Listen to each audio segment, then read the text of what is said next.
ఢిల్లీలో తప్పింది ప్రమాదం ప్రేమ. ఏంటి? ఇక్కడ దిగాను కదా, చీకట్లో దిగాను కదా, ఒళ్ళో ఉన్నట్టుంది, ఫోన్ కింద పడిపోయింది.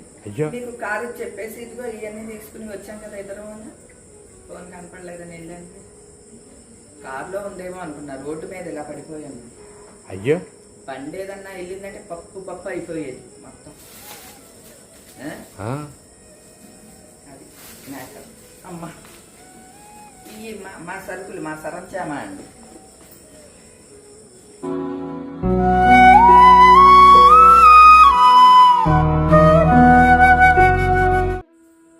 ఒక్కరోజు అమ్మా త్రుటిలో తప్పిన ప్రమాదాలు ఎన్ని జరుగుతున్నాయండి బాబు. ఫోను అంటే నాకు వీడియోలు ఫోన్ ఒకటి, మామూలుగా మాట్లాడే ఫోను ఇవి ఒకటి కదా. ఆ వీడియోలు ఫోన్ పడిపోయింది, అదే ప్రాణం అసలు. కొన్ని పనులు ఉన్నాయన్నమాట, వాటికి వెళ్ళొచ్చాము. తాళాలేమో మళ్ళీ వడ్రంగి పని చేస్తున్నారు కదండి, మేస్త్రి గారి దగ్గర ఉన్నాయి. వస్తూ దారిలో ఆగి ఆయన షాప్ దగ్గర ఆగి తాళాలు తీసుకుని వచ్చాను అనమాట.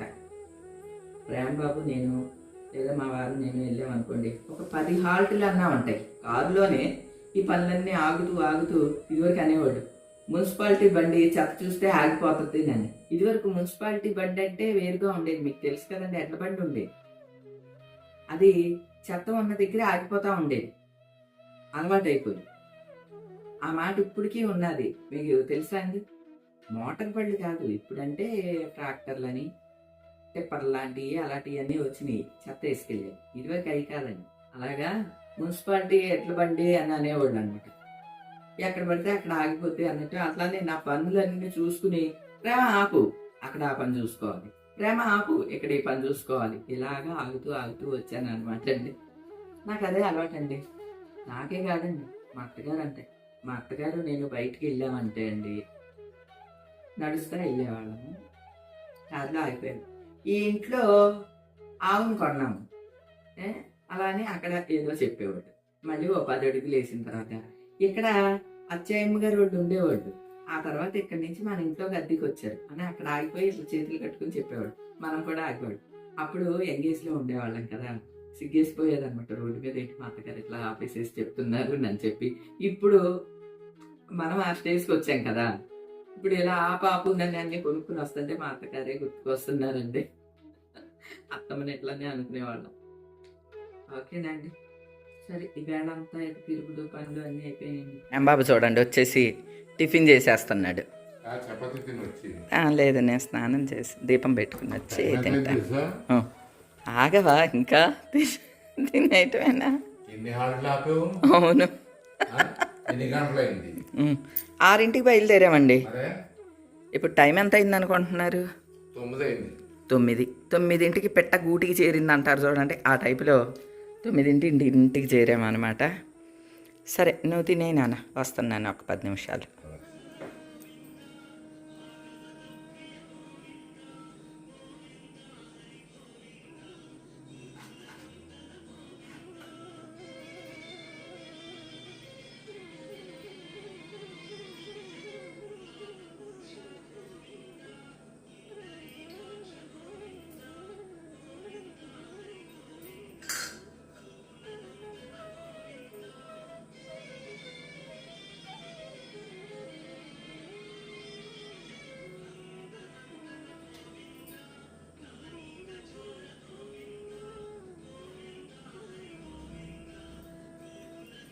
ఇది మన పెరట్లో అరటిపండు అండి, అక్కడ పర్ణశాల పెరట్లోది అనమాట. అమృతపాణి ఇది వేసుకుని షేక్ చేసుకుని తాగేస్తాను అనమాట అండి. ఈవేళ అదే డిన్నర్, అదే అనమాట. ఒక్కో రోజు తిరిగిన వాళ్ళని తిరిగినట్టే ఉంటామండి, అలానే ఉన్నది వేళ పని. పర్ణశాల పనుల గురించని వేరే చోటకి వెళ్ళాల్సి వచ్చింది అనమాట అండి. మన పర్ణశాల అంటే గొరగనమూడిలో ఉన్నది కదా, అవతల మిల్లు ఉంటుంది అనమాట, కోల్డ్ ప్రెస్డ్ మిల్లు. ఆయిల్స్ అక్కడ తీసుకుంటాము. అటు వెళ్తే కంపల్సరీ ఆగి ఆయిల్స్ అయితే తీసుకుంటాము. ఇది నువ్వుల నూనె అనమాట అండి. నువ్వుల నూనె 5 కేజెస్ 5 లీటర్స్ టిన్ నింపిస్తారనమాట. స్వచ్ఛమైంది, మన ఎదురుగుండానే పడతారు. తర్వాత ఇదేమో వేరుశనగ నూనె, 1 లీటర్ ఏమో వేరుశనగ నూనె తీసుకున్నాను, 1 కేజీ. నువ్వుల నూనె వచ్చి 400 అండి కేజీ. 5 కేజీలు రూ. 2000. ఇదేమో రూ. 360 వేరుశనగ నూనె. మేము టాటా నుంచి కూడా తెప్పించుకుంటాం. ఆర్డర్ చేసి తెప్పించుకుంటాం. టాటాలో కొద్దిగా ఎక్కువ ప్రైస్ ఉంటుందనమాట. అంటే ఇలా వెళ్ళినప్పుడు తెచ్చేసుకుంటాము. ఒకవేళ వీలవ్వలేదనుకోండి ఆర్డర్ పెట్టేసుకుంటాం. కొంచెం రేటు ప్రైస్ అయితే తేడా ఉంటుంది. కానీ టాటాలో కూడా స్వచ్ఛమైనవి ఉంటాయండి. తర్వాత వాళ్ళే ఆర్గానిక్ రైస్ అమ్ముతున్నారంటండి. ట్రై చేసి చూడండి, నచ్చితే తీసుకుందరు కానీ అని అంటే 1 కేజీ తీసుకున్నాను. మేము ఎప్పుడు ఒక పట్టు బియ్యమే వాడతామండి. ఒక పట్టు బియ్యం ప్లస్ ఆర్గానిక్ అన్నారు. కేజీ రూ. 50 సరే వాడి చూడండి అని 1 కేజీ ఇచ్చారనమాట. ఇది కూడా తీసుకున్నాను. తర్వాత నేను బెల్లం పొడి ఎక్కువ వాడతానండి. బెల్లం పౌడర్ కూడా అంటే న్యాచురల్ బెల్లం ఉందనమాట, పౌడర్ ఉన్నది అని చెప్పి ఇది కూడా ఒక ప్యాకెట్ తెచ్చుకున్నాను. ఇది కూడా రూ. 50. నాకైతే ఎవరికో తెలుసండి, గోమహాలక్ష్మికి తెలగపిండి నువ్వుల చెక్క అంటాం కదా, తెలగపిండి గోవులు ఇష్టంగా తింటాయండి. కాకపోతే ఈ నువ్వుల చెక్క గట్టిగా ఉంటుంది అనమాట అండి. ఇది నీళ్ళలో నానబెట్టి ఉంచాలి, గోవులు వచ్చినప్పుడు పెట్టాలి. కొద్దిగా ప్రాసెస్ కదా. అదే దాణా అనుకోండి, దాణా అవి వచ్చిన వెంటనే అన్ని నీళ్ళు వేసి కలిపేసి పెట్టేస్తాను. లేదు అంటే డైరెక్ట్గా దాణా పళ్ళెంలో వేసి పెట్టినా తినేస్తాయి గోవులు. టక్మని పెట్టేస్తాను అనమాట. ఇవంటే కొంచెం ప్రాసెస్ అని చెప్పి తెలగపిండి ఎక్కువ తెప్పించట్లేదు. దాణా బస్తా తెప్పించేస్తాం. వీలైనప్పుడు తెలగపిండి కూడా తెప్పిస్తాం అనుకోండి. తెలగపిండి చాలా ఇష్టంగా తింటాయండి గోవులు. అందుకని ఇవి వాటి కోసం అనమాట కొద్దిగా తెచ్చాను తెలగపిండి. అదే తెలగపిండి అంటే తెలుసు కదండి, నువ్వుల చెక్క అంటాం కదా. ఏమండి ఈవేళ శనివారం కదా, మీరు పొద్దున్నేమో పూజ చేసుకున్నారు, సప్త శనివారాలు పూజ, నువ్వుల చెక్క అంటున్నారు, నువ్వుల నూనె తెచ్చుకున్నానని అంటున్నారు. మరి శనివారం తెచ్చుకోకూడదు కదా అని ఎవరికన్నా డౌట్ వస్తుందేమోనండి. నాకు అటువంటి పట్టింపులు కానీ, నాకు అటువంటి భయాలు కానీ ఏమేమి ఉండవండి. భయపడే ఈ రెండే అండి ఉన్నాయి. రెండే, మంచి చెడు, అవి 2 మాత్రమే ఉన్నాయండి. మిగతా అవన్నీ కూడా మనం క్రియేట్ చేసుకున్నాయి. అంటే ఒక పద్ధతిలో నడవటం కోసం అని చెప్పి క్రియేట్ చేసినవి ఇవన్నీ. కానీ వాటికి ఇంకా చిలవలు పలవలు సృష్టించి దేనికి భయపడాలో దేనికి భయపడకూడదో జనాలకి అర్థం కానట్టుగా ఇప్పుడు అలా వచ్చేసేసినాయి అనమాట. నాకైతే అటువంటి భయాలు ఏమేమి ఉండవండి. శనివారం నువ్వులు తెచ్చుకోకూడదు, శుక్రవారం దానం ఇవ్వకూడదు, మంగళవారం డబ్బులు ఇవ్వకూడదు, వితంతు ఎవరన్నా వస్తే తాంబూలం ఇవ్వకూడదు. ఇలాంటివి ఏమీ నాకు పట్టింపులు ఉండవండి. మా ఇంటికి ఎవ్వరు వచ్చినా సరే లక్ష్మీదేవితో సమానమేనండి. అలానే డబ్బులకి శుక్రవారం మంగళవారం మనకండి పట్టింపులు. మనం కదా క్రియేట్ చేసుకునే సోమవారం మంగళవారం బుధవారం ఇవన్నీ.